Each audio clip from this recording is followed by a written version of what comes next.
Hello friends, आज के इस वीडियो में देखने वाले NCERT polity class 8 and chapter first. हमने क्लास 7 का पूरा चैप्टर कंप्लीट करा दिया, प्ले लिस्ट बनाया हुआ, आप जाकर देख लीजिए। और चैनल पर नए हैं, चैनल को सब्सक्राइब कर लीजिए और बेल आइकन को भी दबा दीजिए। चलिए शुरू करते हैं। पहला चैप्टर क्या नाम है? भारतीय संविधान, इंडियन कॉन्स्टिट्यूशन। संविधान की ज़रूरत क्यों है? हमें संविधान की ज़रूरत क्यों है, इसके बारे में पढ़ना है। भारतीय संविधान का लक्षण क्या क्या है, इसके बारे में पढ़ना है। भारतीय संविधान की जरूरत क्यों है, उसमें कानून के रूप में बने हुए मौलिक नियम या सिद्धांत क्या क्या है वो देखेंगे। और भारतीय संविधान का लक्षण क्या क्या है, संघवाद, मौलिक अधिकार, संसदीय शासन पद्धति क्या है, धर्मनिरपेक्षता क्या है, शक्तियों का बंटवारा कैसे हुआ है, इसके बारे में चर्चा करेंगे। किसी देश को संविधान की जरूरत क्यों पड़ती है, समाज का मूलभूत स्वरूप क्या हो, इसको तय करने के लिए, देश की राजनीतिक व्यवस्था कैसी हो, इसको तय करने के लिए, या खुद को अपने आप से बचाने के लिए संविधान की किसी देश के संविधान को ज़रूरत पड़ती है। समाज का मूलभूत स्वरूप क्या हो, कैसे तय होगा।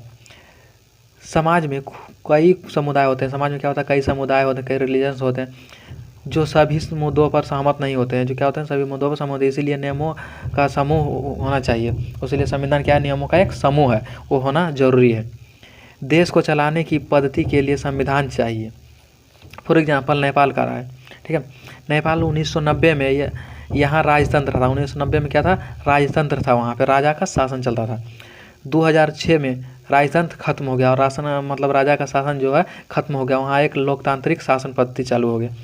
2015 में नए संविधान पर आधारित संविधान हुआ। वहाँ पे क्या हुआ, नए नियमों पर आधारित क्या हुआ, एक नया संविधान उभर कर आया।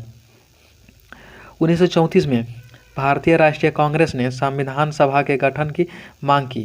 भारतीय राष्ट्रीय क्या किया, भारतीय राष्ट्रीय कांग्रेस संगठन ने क्या किया कि संविधान सभा की मांग की, वो केवल भारतीयों के लिए। और दिसंबर 1996 में संविधान सभा का गठन हो गया। दिसंबर 1996 में क्या हुआ, संविधान सभा का गठन हो गया। देश की राजनीतिक व्यवस्था कैसी होनी चाहिए या कैसे तय करना चाहिए।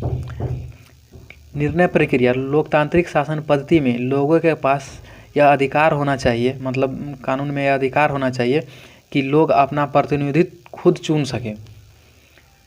फिर भी संभावना सत्ता का दुरुपयोग सत्ता का दुरुपयोग नहीं हो सके, इसके लिए देश की राजनीतिक व्यवस्था क्या करता है, एक संविधान एक कानून बनाता है। उपाय दुरुपयोग से बचने के लिए उपाय क्या है, मौलिक अधिकार।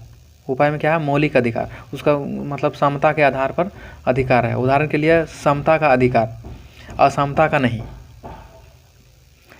संविधान में प्रयास किया गया बहुसंख्यक अपनी ताकत अल्पसंख्यक को न दिखाए। संविधान में यह प्रयास किया गया कि बहुसंख्यक अल्पसंख्यक को कमजोर वर्ग को अपनी ताकत न दिखाए।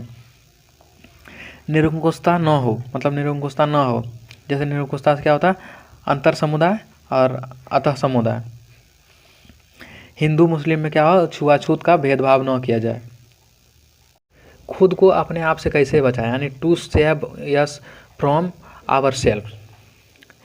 कई बार हमारे विचार तीखे यानी व्यापक हितों को नुकसान हो सकता है। व्यापक हितों क्या होता है, अंदर को नुकसान होता है, वो क्या करता है, संविधान रक्षा करता है उसका। फॉर एग्जांपल, राजनीतिक पार्टी या दलगत राजनीतिक भ्रष्टाचार करते हैं, या सोच आता है कई बार हमारे दिमाग में कि राजनीतिक पार्टी या दलगत पार्टी जो क्या करते हैं, भ्रष्टाचार करते हैं।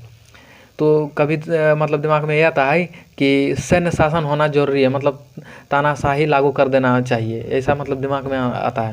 लेकिन ऐसा करने से गलत है, क्योंकि लगभग 150 साल तक हम अंग्रेजों क्या किया, हम लोगों पे शासन किए।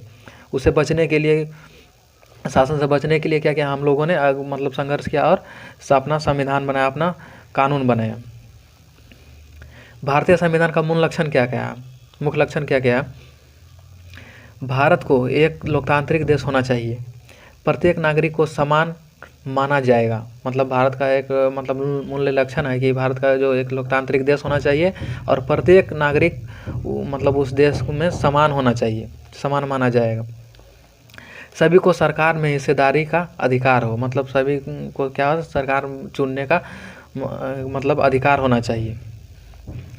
300 मेंबर मतलब 300 मेंबर क्या किया, संविधान सभा में 3 ईयर तक, मतलब 3 ईयर तक क्या क्या बैठक किया, और 1946 में संविधान सभा का गठन हो गया। कई समुदाय, मतलब संविधान सभा में जब गठित हो रहा था उस टाइम, तो मतलब बहुत सारे विचार आ रहे थे। कई समुदाय भारत में हैं, भाषा, धर्म, संस्कृति अलग अलग है, सामाजिक आर्थिक स्थितियाँ अलग अलग है, उसको ध्यान में रखते हुए क्या हुआ, हमारा संविधान बना, संविधान का गठन हुआ। विशेषता, संघवाद माने फेडरलिज्म, देश में एक से ज़्यादा स्तर की सरकार होना चाहिए।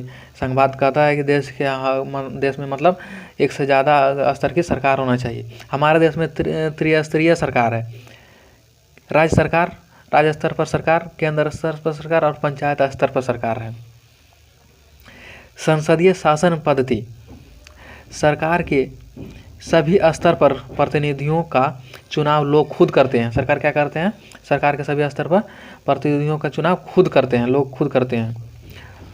सबको वोट यानी वयस्क मताधिकार के अंतर्गत सबको वोट देने का अधिकार है, यानी सबको वोट देने का अधिकार है। शक्तियों का बंटवारा यानी पृथकीकरण का सिद्धांत पर आधारित है, शक्तियों का बंटवारा। संविधान के अनुसार सरकार के 3 अंग हैं। संविधान के अनुसार क्या है, सरकार के पास 3 अंग है, विधायिका, कार्यपालिका, न्यायपालिका। विधायिका क्या काम है, विधायिका हमारे निर्वाचन क्षेत्र से जाती है, मतलब हम निर्वाचित करते हैं तब वो विधायिका बनती है। कार्यपालिका क्या, एक समूह है जो कानून बनाने और लागू करने का काम करती है। और न्यायपालिका न्यायालयों की व्यवस्था का कार्य करती है। सरकार की किसी भी शाखा द्वारा सत्ता का दुरुपयोग न हो, सभी अंगों की शक्तियाँ अलग अलग मतलब तय किया गया है। प्रत्येक अंग दूसरे अंग पर नियंत्रित करता है, प्रत्येक अंग क्या करता है, दूसरे अंग पर नियंत्रित करता है। फंडामेंटल राइट्स, भारतीय संविधान की आत्मा कहा जाता है। फंडामेंटल राइट्स को क्या कहता है, मतलब मौलिक अधिकार को भारतीय संविधान की आत्मा कहा जाता है, अंतरात्मा कहा जाता है। राष्ट्रवादी चाहते थे कि स्वतंत्र भारत में राज्य की सत्ता का दुरुपयोग से बचने के लिए कुछ लिखित अधिकार होना चाहिए। क्या होना चाहिए, कुछ लिखित कानूनी अधिकार होना चाहिए। अल्पसंख्यक समुदाय, संविधान में ऐसे अधिकार शामिल हैं जो अनेक समूह की रक्षा करता है। क्या करता है, अनेक समूह का रक्षा करता है, नहीं तो बहुसंख्यक क्या करते हैं, अल्पसंख्यक को दबा कर रखते हैं। उस मौलिक अधिकार में कुछ अधिकार हैं, मौलिक अधिकार के कुछ अधिकार हैं में से कुछ अधिकार हैं। समता का अधिकार, स्वतंत्रता का अधिकार, शोषण के विरुद्ध अधिकार है, वो भी मौलिक अधिकार के अंतर्गत आता है। धार्मिक स्वतंत्रता का अधिकार, सांस्कृतिक शैक्षणिक अधिकार, संवैधानिक उपचार का अधिकार, क्या ये सब मौलिक अधिकार के अंतर्गत आता है। मौलिक अधिकार के अलावा संविधान में एक खंड है जो नीति निर्देशक तत्व के सिद्धांत पर आधारित है। धर्मनिरपेक्षता यानी सेक्युलरिज्म, धर्मनिरपेक्ष राज्य जिसमें राज्य किसी भी धर्म को राजकीय धर्म के रूप में बढ़ावा नहीं देता है। क्या करता है, वह बढ़ावा नहीं देता है किसी भी धर्म को, चाहे वो सिख हो, ईसाई हो, मुस्लिम हो, हिंदू हो, किसी भी धर्म को बढ़ावा नहीं देता है धर्मनिरपेक्ष। सरकार क्या है, सरकार कानून बनाना और लागू करने का काम किसका है, सरकार का। राजकीय संस्था है, राज्य क्या है, एक राजकीय संस्था है, निश्चित भूभाग पर है, जो कि निश्चित भूभाग पर होता है। संप्रभु लोग रहते हैं वहाँ पे, क्या होता है, संप्रभु लोग होते हैं, जो लोग मतलब स्वतंत्र जनता जिसको कहा जाता है, वो लोग रहते हैं। तो एक छोटा सा चैप्टर था लेकिन बहुत ही इंपॉर्टेंट चैप्टर था, ठीक है। तो ये चैप्टर समाप्त हो गया और मैं फिर से पोज कर देता हूँ, आप इसको देख लीजिए और अपना नोट्स बना लीजिए और NCERT को 2-3 बार अच्छा से रीड कीजिए और आपको बेहतर समझ में आएगा, ठीक है। तो चलिए हम दिखा देते हैं आपको। मैंने खुद इसको बनाया, बहुत मेहनत लगा, ठीक है। और चैनल पर नए होंगे चैनल को सब्सक्राइब कर दीजिए और बेल आइकन को भी दबा दीजिएगा और कमेंट, अच्छा सा कमेंट कीजिएगा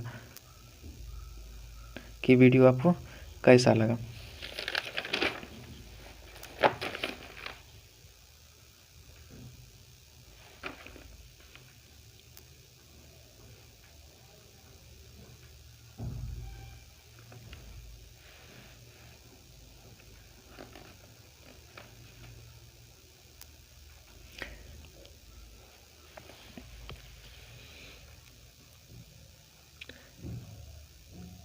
ठीक है, तो चलिए तब तक के लिए बाय, फिर मिलते हैं अगले वीडियो में।